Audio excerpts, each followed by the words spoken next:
Olá, boa tarde. Hoje é 19/4/2025. Estou aqui para ler uma mensagem para você com o tema Jesus é o pão da vida e a água da vida. Jesus ele supra a necessidade do pão e a necessidade da água. Você acredita? Então, se você está necessitando de pão, Deus ele vai suprir a sua necessidade. Se você está precisando de água, ele vai suprir a sua necessidade. No sentido físico e no sentido figurado. O pão da vida, ele é a palavra, né? A palavra dele é o pão da vida, é o pão da vida que alimenta o espírito, a alma. A palavra dele é água, no sentido figurado. Ele supre a necessidade da água. Ele nos faz não ter sede. Sede de quê? Sede de fazer aquilo que é contrário à vontade dele. Se você confessar Jesus e se batizar, se você crer na palavra dele, ele vai suprir as suas necessidades. Você não vai ter necessidade de outra coisa. Não vai. A vontade de buscar ele, de fazer a vontade dele, vai ser maior. Por isso que ele supra as necessidades.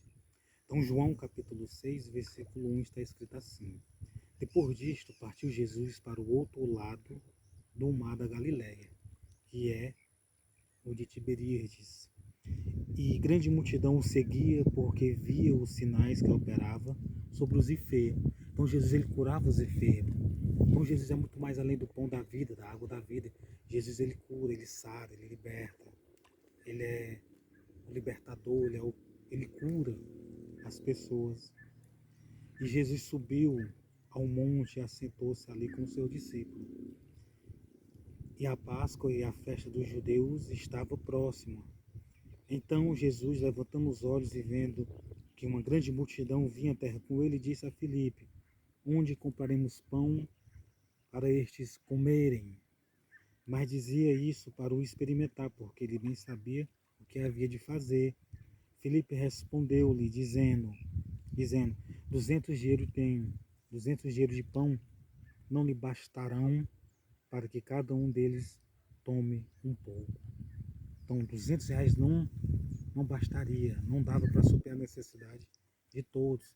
E Jesus ele é o pão da vida, ele supriu a necessidade física deles, a física e a espiritual.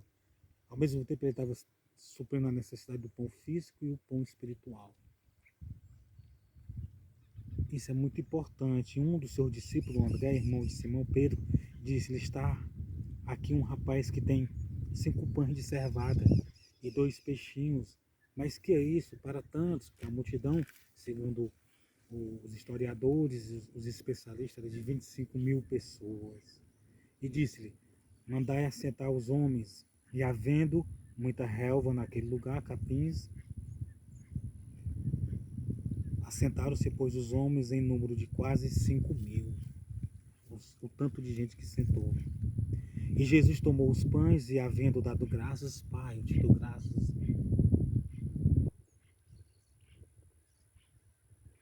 E Jesus tomou os pães e, havendo dado graça, partiu pelos discípulos e os discípulos pelo que estavam sentados.